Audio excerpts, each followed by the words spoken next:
Hello everyone, welcome back to the channel.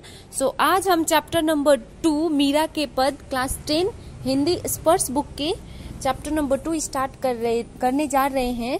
तो सबसे पहले लेखिका के परिचय देखेंगे। तो मीरा का पद जिनकी लेखिका है मीराबाई, जो कि खुद मीरा है, और मीराबाई का जन्म जोधपुर के चौकरी गांव में 1503 में हुआ माना जाता है। कंफर्म नहीं है, मतलब माना जाता है। और 13 वर्ष की उम्र में मेवाड़ के महाराणा सांगा के कुंवर भोमराज से उनका विवाह हुआ। उनका जीवन दुखों की छाया में ही बीता। जब वो छोटी थी तो उनकी मां का देहांत हो गया था। विवाह के कुछ ही साल बाद पहले पति, फिर पिता और एक युद्ध के दौरान ससुर का भी देहांत हो गया था। भौतिक जीवन से निराश मीरा ने घर परिवार त्याग दिया और वृंदावन में डेरा डाल पूरी तरह गिरधर गोपाल यानी श्री कृष्ण की प्रति समर्पित हो गई। तो आइए चैप्टर का मेन पार्ट्स देखते हैं। तो कहते हैं कि पारिवारिक संतानों से मुक्ति पाने के लिए मीरा घर द्वार छोड़कर वृंदावन में जा बसी थी और कृष्णमय हो गई थी, यानी कि कृष्ण को अपने आप को समर्पित कर चुकी थी।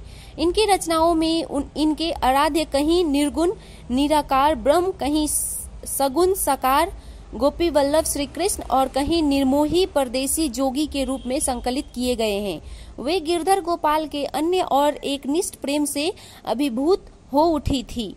प्रस्तुत पाठ में संकलित दोनों पद मीरा के इन्हीं माध्यम को संबोधित है। मीरा अपने आराध्य से मनुहार भी करती है, लाड़ भी लड़ाती है, तो अवसर पाने पर उलाहना देने से भी नहीं चूकती। उनकी क्षमताओं का गुणगान स्मरण करती है तो उन्हें उनके कर्तव्य याद दिलाने में भी देर नहीं करती। तो आइए सबसे पहले पद नंबर 1 देखते हैं। तो चैप्टर को स्टार्ट करते हुए पद नंबर 1 है, हरि आप हरो जन री भीर, द्रौपदी री लाज राखी, आप बढ़ायो चीर, भगत कारण रूप नर हरि, धर्यो आप शरीर, बुढ़तो गजराज राखियो काटी, कुज्जर पीर, दासी मीरा लाल गिरधर, हरो महारी भीर। तो आइए अब इसका मतलब समझते हैं। इस पद में कवयित्री जो है मीराबाई, वो भगवान श्री कृष्ण के भक्त प्रेम का वर्णन करते हुए कहती हैं कि आप अपने भक्तों के सभी प्रकार के दुख को हरने वाले, अर्थात दुखों को जो नाश करता है उनको हरने वाले कहते हैं, दुख हरने वाले, नाश करने वाले हैं। मीरा उदाहरण देते हुए कहती है कि जिस तरह आपने द्रौपदी, जो महाभारत में द्रौपदी थी, उनकी इज्जत को बचाया और साड़ी के कपड़े को बढ़ाते चले गए, जिस तरह आपने अपने भक्त प्रहलाद को बचाने के लिए नरसिंह का शरीर धारण कर लिया, और जिस तरह आपने हाथियों के राजा भगवान इंद्र के वाहन इरावत हाथी को मगरमच्छ के चंगुल से बचाया था, हे श्री कृष्ण, उसी तरह अपनी इस दासी अर्थात भक्त के भी सारे दुख हर लो, अर्थात उनके सारे दुखों को नाश कर दो। तो दूसरे पद को देखते हैं, श्याम महाने चाकर राखो जी, गिरधारी लाल महाने चाकर राखो जी, चाकर रहसु बाग लगौसु, नित उठ दरस पौसु, वृंदावन री कुंज गली में गोविंद लीला गौसु, चाकरी में दर्शन पौसी, सुमरन पाउसु खर्ची, भाव भक्ति जागिरी पाउसु, तीनों बात सरसी, मोर मुकुट पीताम्बर सोहे, गल बैजंती माला, वृंदावन में धेनु चरावे मोहन मुरली वाला, ऊंचा ऊंचा महल बनाव बिच बिच राखो बाड़ी, सावरियारा दर्शन पाउसु पहर कुसुम्बरी साड़ी, आधी रात प्रभु दर्शन दीजियो, जमुना जीरे तीरा, मीरा रा प्रभु गिरधर नागर हिवरो घनो अधीरा। तो आइए अब हम इसका मीनिंग समझते हैं।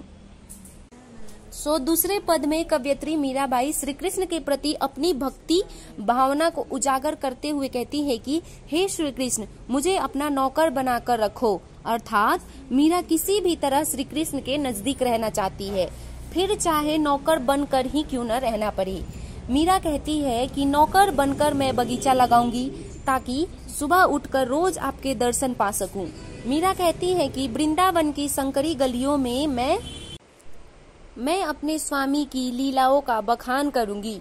मीरा का मानना है कि नौकर बनकर उन्हें 3 फायदे होंगे। पहला जो है, उन्हें हमेशा कृष्ण के दर्शन प्राप्त होते रहेंगे, और दूसरा, उन्हें अपने प्रिय की याद नहीं सताएगी, और तीसरा जो है उनकी भाव भक्ति का साम्राज्य बढ़ता ही जाएगा। मीरा श्री कृष्ण के रूप का बखान करते हुए कहती है कि उन्होंने पीले वस्त्र धारण किए हुए हैं, सर पर मोर के पंख का मुकुट विराजमान है और गले में बैजंती फूल की माला को धारण किया हुआ है।